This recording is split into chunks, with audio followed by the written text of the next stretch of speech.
এই উচ্চগিরি মাঝখানে বেদি ভরিয়া লুকাইছে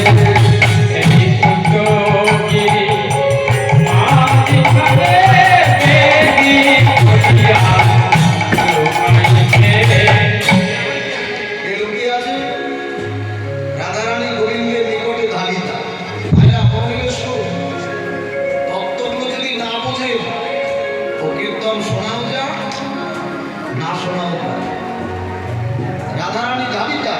ললিত গলিত বসন সাজে যত যাচ্ছে ললিত বসন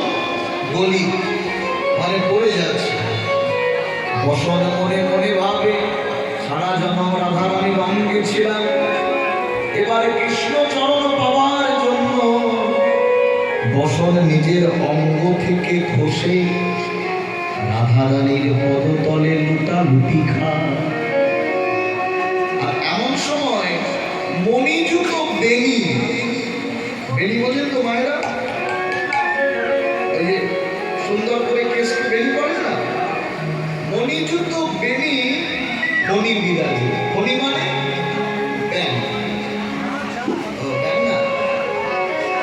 আচ্ছা সাপ হ্যাঁ তাহলে এই সাপটা লুকানো কোথায় উচ্চ গোরক লুচি চোরক উচ্চ জোরক মাঝে ওই বেণী ফণিটা রাধারানীর যুগল পয়ধরের মধ্যবর্তী স্থান দিয়ে লুকিয়ে আছে বেণী ফণিটা যুগল পয়ধরের মধ্যবর্তী স্থান দিয়ে লুকিয়ে আছে কেন যেন শূন্যস্থানটাকে পূর্ণ করছে শুধু তাই নয় রাধারানী বলেনি কাল সর্পময় দর্শন করেছে ওই কাল সর্প আমায় দর্শন করেছে এই জগতে বিষধর সর্প যদি কাউকে পদতলে দর্শন করে তার অপর ভাগে বাঁধন দিতে হয় ওই ভাগে বাঁধন দিতে হয় বিষধর সর্প যদি করে দংশন করে তার অপর ভাগে বাঁধন দিতে হয় কিন্তু বিষধর সর্প যদি রাধারানীর মতো কারো হৃদয়ে দংশন কোথায় বাঁধন দেবে পদতলে দংশন করলে ওপর ভাগে বাঁধন করে দংশন করলে ওপর ভাগে বাঁধন দিলে প্রাণ থাকে